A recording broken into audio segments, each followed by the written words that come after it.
Dog. Dog pursue me. I ran. I ran.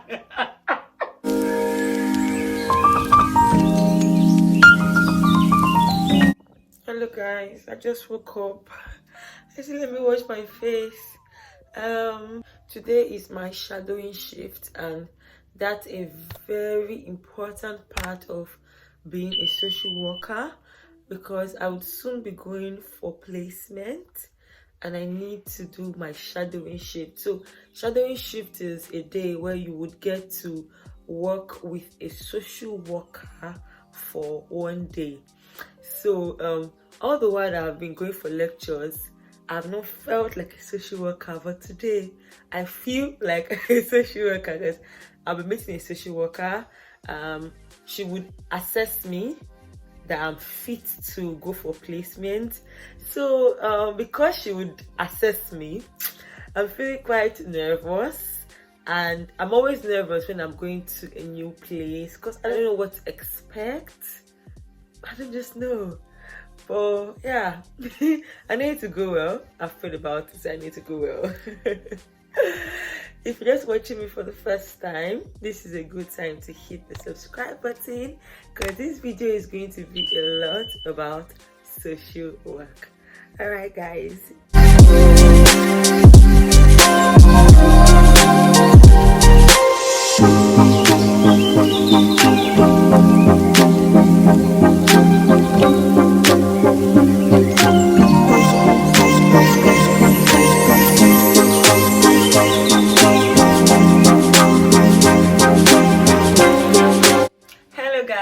I just got back and today has been a lot, to say the least. So I could not vlog while I was there because, well, first off, I'm not supposed to be using my phone. Then secondly, because of the principle of confidentiality, I should not be using my phone, so I could not vlog. I am tired. Time is like after 6 right now and I left by after 9. I'm tired. First, social workers are trying. Like, today is the only day I felt like a social worker because as I went for my shadowing experience today, I'm like, I am a social worker. Immediately I entered there. First, they were so receptive, they were so friendly. As they greeted me with such amazing hospitality and warmth, all my nervousness just disappeared. Like, I felt so comfortable.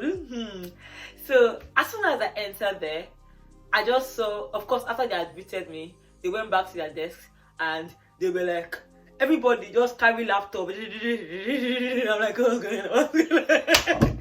Trust me, the way, like I'm like, wait, don't you guys take a break? Like, everybody was pressing laptop at the same time.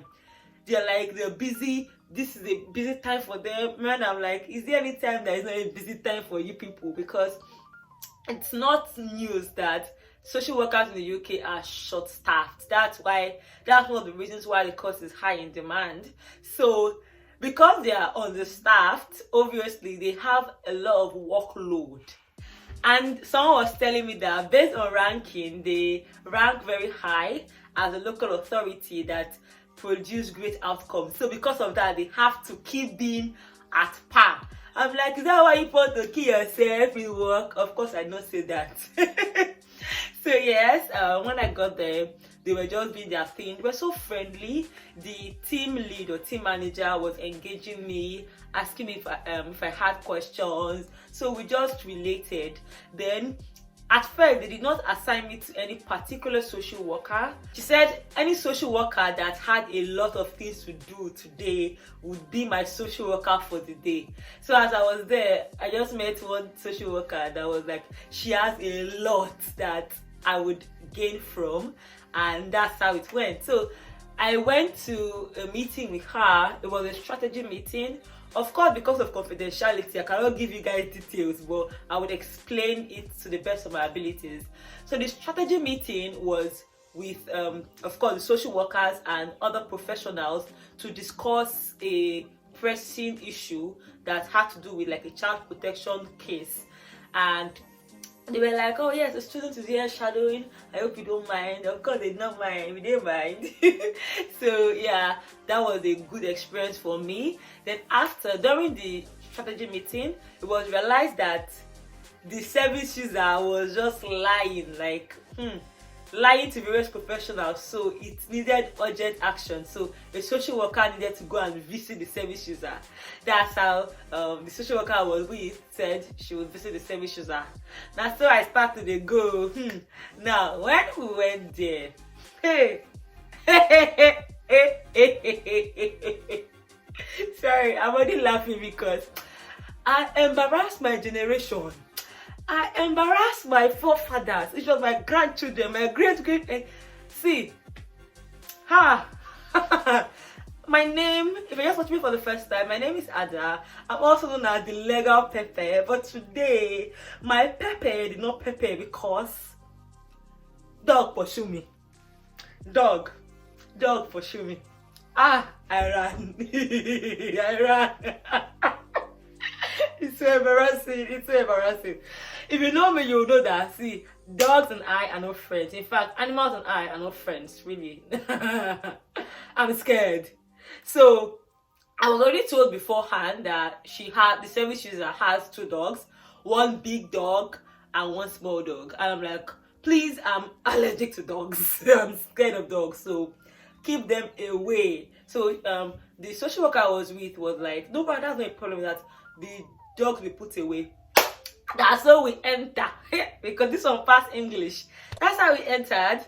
And from nowhere, like, because the house is surrounded by like a garden, not garden, like flowers.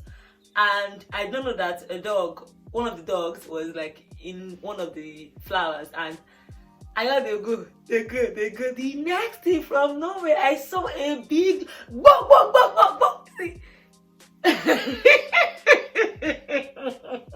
me, I know the year go come. Like the next thing, let me explain. My spirit, my spirit and soul did not know where my body left. Like I pick, also 440. I tear race come up for them because no baby they go kill you. My mama no feel born another Ada. It is only me because of I'm doing social work. I ran no. It was embarrassing. Like I was embarrassed for myself. Social worker should not run, she just stay. It concern me. I ran. Then later on the client or the service user put away the dogs and I entered. And it was a great visit, and yeah, it went well, and that was it. Then the next visit, because today I had 2 visits and 1 meeting, so I've talked about the meeting already. For the second visit, hi, oh my god, I will not give you full details. I wish I could, but you know when you're literally trying to help someone and the person is refusing to be helped. At a point I look at the service user, and she's a child, like a child that has refused to go to toe the way of the Lord, a child that wants to become an come on. Hey, I look at the child and say, the social worker was there telling her, don't throw your future away, just advising her. Like we spent hours in that visit, and it was just like we're talking to a brick wall. Like this child or this service user refused to listen, and she was not seeing the fact that right now they are petting you, but if you don't listen, you'll be forced to do exactly what they want you to do because you're a child and you're very vulnerable. She kept like her attitude was like she never want to listen to anybody, and at the point the social worker was even frustrated. She was like, oh god. And now I went there as a student, and ordinarily I'm not supposed to even, I don't think I was supposed to talk, but the social worker was so frustrated and she was like, Flo, the name they call me, Flo, do you have anything to say? And I was just like, I told the girl, I'm like, I can see you, and when I look at you, I can see a very beautiful and smart young lady. She was smiling, and I said, I see a very beautiful and smart young lady that has decided to just throw her life away with her own hands. And she was like, I said, yes, I went to, and I was like, I can see you with all of these defenses, and I don't know where they came from, but it's as though there is a wall all around you, and you have deliberately refused to see that people care about you, and that's the reason why they are conscious of you not being put in harm's way. I was like, you are not even listening, because throughout the visit, as one person talk one, because we're not alone, we were with like her, there was other people that were interested in helping her, and as one person talks, she would just reply sharp answer, as in she was so sarcastic. Hey God, this girl, she was good. I should say child, like she deserves an Oscar. Like there was one time someone said, the way you were going, do you know that the way you're okay, the person was like, there are people that have been raped and murdered and they did not do anything, but you are deliberately putting yourself in harm's way. Now what if one day you keep doing this thing you're doing? I can't mention what she was doing, but what if one day you keep doing this thing you're doing and you get raped and murdered? How would you feel? The girl said, well, I'll be dead, so I can't feel anything. Hey, come on. I was like, what is wrong with this girl? But as soon as, well, I'm not saying as soon as I spoke, it was like a magic wand, it just disappeared. But when I spoke, it made an impact. It actually did, because she was like, okay. She was listening, because that point where people have been petting you, telling you, love yourself, you have refused. I just told her, say you are beautiful, I just want to waste your life, really. I did not even pump and play, and I told her. And she realized that, she was like, okay, what should she do? What should she do? In that dismissive manner. But I knew, you know, sometimes, when you're talking to some people, they may look like they're not listening to you, but they are. Even though I would not say the issue was totally resolved, it was great, and it was great, and that was it. Then we went back to the office, and the team manager wanted us to ask questions, because at a point another student joined, and I asked her a lot of questions, because the reason for the shadowing day, apart from the practical experience, is also for my portfolio. So there is something called the portfolio, which is like a series of assessments or activities I am to write on or undertake that will prepare me for placement, and this shadowing experience is one of them. So I asked her a lot of questions that I needed to use to build my portfolio, and that was just basically it. So that's how it went. School expects a shadowing report. So the social worker you've shadowed is supposed to tell you or report to the school about how you were, whether she had concerns. And so the social worker, and I did not even know she would say such thoughtful things. So she wrote really thoughtful things in my report, and I'm going to read it out to you. So she said, Flo was able to interact with the child in order for her to understand the worries being shared, as she was not taking the conversation seriously or the concerns about blah blah blah blah blah, the situation. I cannot say it, or I would not say it. So then for whether there was any comment or concern, she was like, no concern about me. I did a brilliant reflection as I was able to summarize the conversation and confidently challenge the child. I didn't even know, like, when I was doing this, I didn't know, it was not my mind, like I've been assessed. Like, it just felt like it was my younger sister that I was talking to, and but it felt beautiful to see that she noticed, and so she was like, and I was able to confidently challenge the child on how she wasn't taking on board the concerns. Then she signed that she confirms that I have no concern, or there is no concern about me, and I'm ready for placement. So I'm so happy.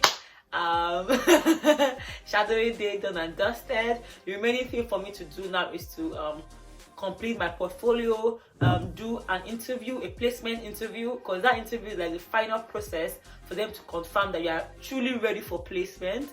And with that, I'll be going on a break, a long break, and immediately I'll be starting my placement. So that's it, guys. Now, before I end this video, let me talk about something on a lighter note. So the chicken and chips I showed you from KFC, let me explain how it came about. So when, hey girl, dude, this woman, this social worker, in the afternoon, she was like, do you want a lunch? And when I was going there, I didn't go with food because I did not know what to expect. I did not know the kind of organization it was. So I just went with a biscuit and a drink. So she was like, do you have lunch? Because she came with lunch. I don't have lunch. I said, oh, I don't really have lunch, but I have like biscuit. So that will serve as my lunch. So I bought her my biscuit to eat. And she was like, no, don't eat it. No, biscuit is not lunch. Where do you want to go to? Do you want to go to KFC, McDonald's, Tesco? And I said, KFC. She now said, what would you like to get? I said, okay, I would like chicken and chips. She now said, okay, no problem. That instead of her eating her food, she would also have chicken and chips. And I went. Now, I was on my own. Oh, I did not ask her for anything. I was on my own, ready to eat my biscuit and juice. You are the one that told me, what do you want? And I went there. By the way, I've learned that, or I've been told that in this place, they will invite you over and expect you to foot the bills. Like, expect you to foot your bill.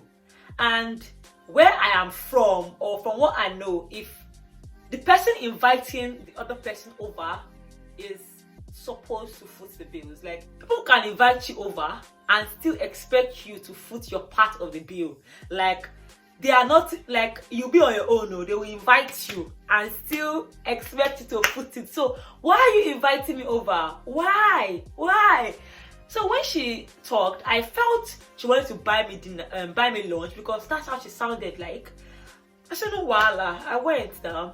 After I ordered chicken and chips, she ordered hers. Then the waitress asked if the bill should be individually or shared. And she was like, individual. Like, I'm like, ooh. But of course, I can never go out with anybody at all without having money or having my card. It can never happen, because me, I'm always prepared. I am always prepared. So immediately I just paid the bill. But it just seems somehow to me, and I know that it's a culture thing here. Like, cause some people would not interpret it as, are you feeling entitled to her money? Oh no, darling. You can't. This is a culture thing, because in the UK, they don't care. Like, if they are inviting you over, you pay your part of the bill. And it has never made sense to me. Like, it has never made sense to me. You are inviting me over. You are telling me, let's go somewhere. I'm on my own. I would not have spent that money. I would have been fine on my own. But I went with you because you acted like you would foot the bill. Then all of a sudden, you're acting like we came alone. Like, it's just... Well, that's me and my shenanigans. But yeah, that was one part of this whole meeting. But in general, it was great because this did not spoil anything. I just know that, okay, this is their culture here, and if I'm mingling with anybody from here, that should be something I should have in mind, especially in a professional setting. So that's it about my shadowing day experience. I came back, I'm back now, I'm so tired, I need to eat, I need to freshen up. I'm just tired. Let me know your thoughts about all of this in the comment section. If you're talking about the professional part, if you're talking about the KFC drama, just let me know. Don't forget to subscribe to my channel if you've not done that already. Hit the bell notification so you will know when next I release a new video, and you're gonna see me very soon. Until then, bye guys.